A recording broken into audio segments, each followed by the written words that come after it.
문희정의 외신 브리핑.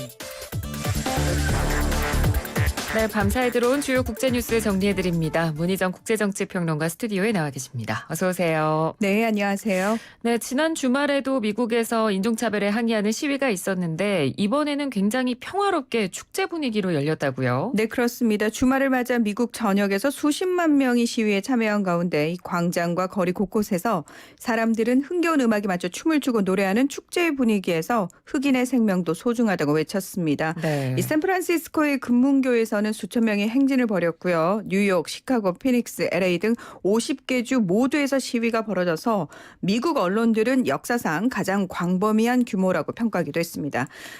시위에서는 인종차별에 대한 항의뿐만 아니라 경찰 개혁과 도널드 트럼프 대통령에 대한 심판을 요구하는 목소리도 크게 터져 나왔습니다.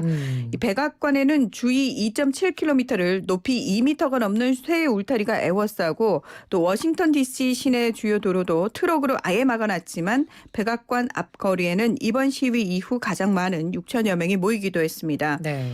또 코로나19의 확산을 막기 위해 각 지역의 시위 현장에서는 시민들에게 손소독제를 나눠줬고요. 시애틀은 시위 참가자들에게 코로나19 검사를 권고하기도 했습니다.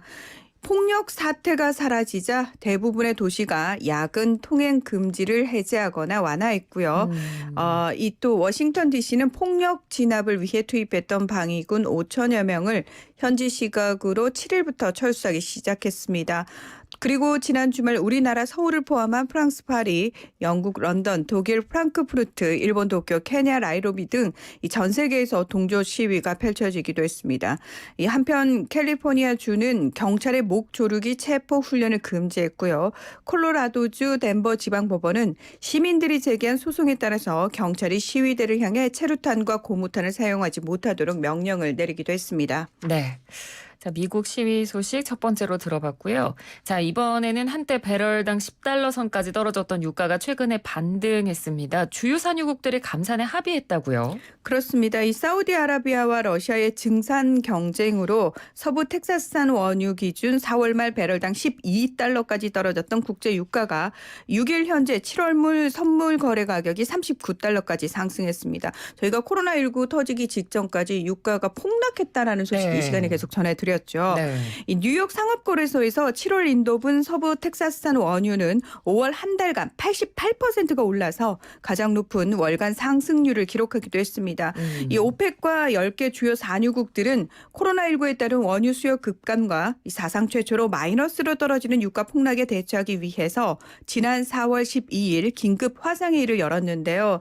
이때 이 5월과 6월 두 달간 하루 970만 배럴 감산을 결정을 했습니다. 그리고 각 산유국들에게 감산량을 할당을 했습니다.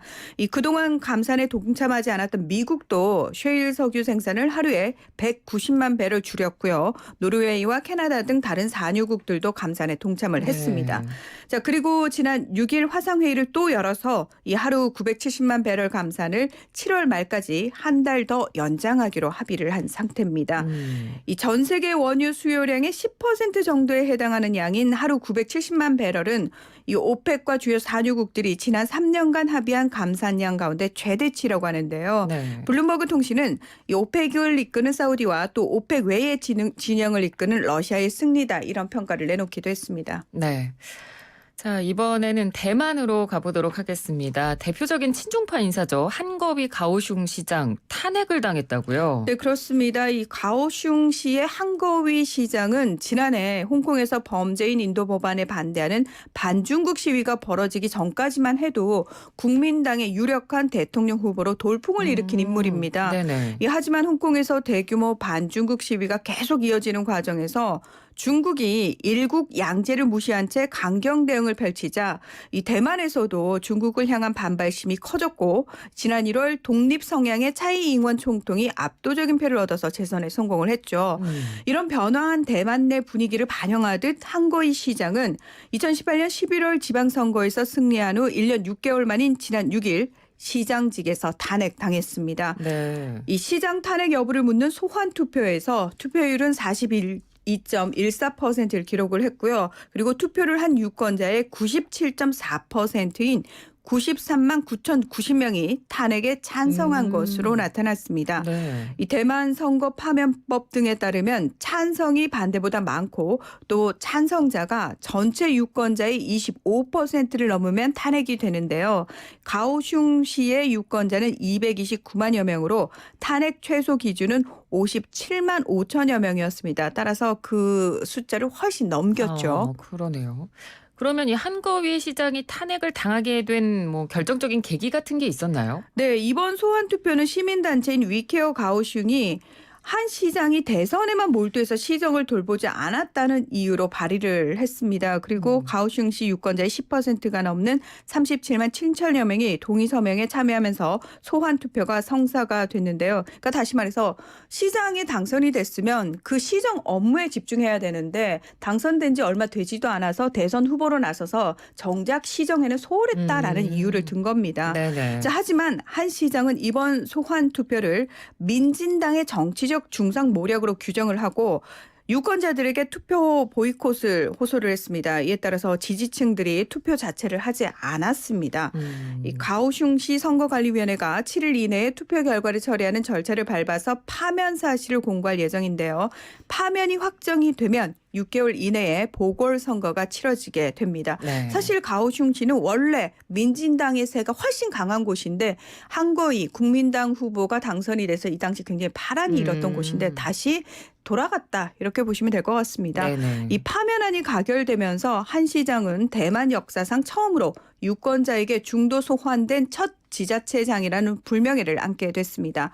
이 차이 총통은 한 시장의 탄핵에 대해서 페이스북에서 이번 결과에 대해 모든 정치인이 경각심을 가져야 한다. 인민이 부여한 권력은 당연히 다시 인민이 걷어갈 수 있다고 지적했습니다. 네.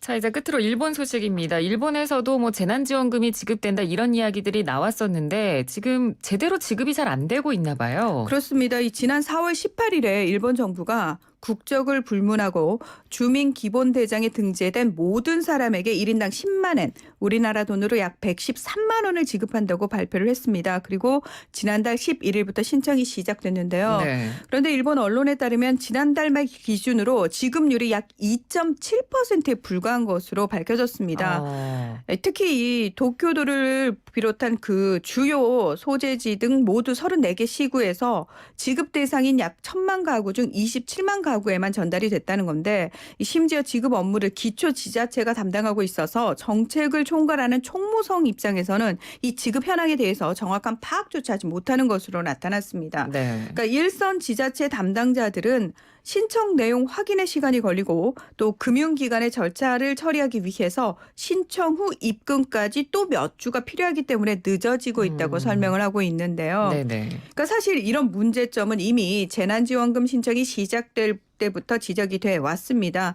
일본의 경우 대부분 온라인으로 신속하고 효율적인 업무가 진행되는 우리나라와 달리 아직도 거의 대부분의 업무가 우편 전달을 통해 이루어지고 있기 때문입니다. 그렇군요. 예, 이런 점들을 보완하기 위해서 지난 2016년 1월에 일본 정부가 이 개인의 소득 실태를 정확히 파악해서 사회보장과 납세, 재해 대책 등에 활용하기 위해서 12자리의 개인 식별번호 제도인 마이넘버 제도를 도입을 했지만 이 역시 가입률이 16.2%에 그쳤고요. 그나마 가입한 사람들도 잘 사용하지 않다 보니까 비밀번호를 잊어버려가지고 다시 지자체를 방문해서 재발급을 받아야 하는 문제가 발생했기 때문입니다. 네네. 또 구청을 통해서 이 거주지를 신고해서 주민기초대장에 등록돼 있어야 이 10만 엔을 지급한다는 기준 때문에 노숙자라든지 PC방을 근거로 생활하는 사람 등은 지원을 받기 어렵다는 문제점도 지적되고 있습니다. 네, 알겠습니다. 오늘 소식 잘 들었습니다. 고맙습니다. 네, 고맙습니다. 네, 지금까지 문희정 국제정치평론가였습니다.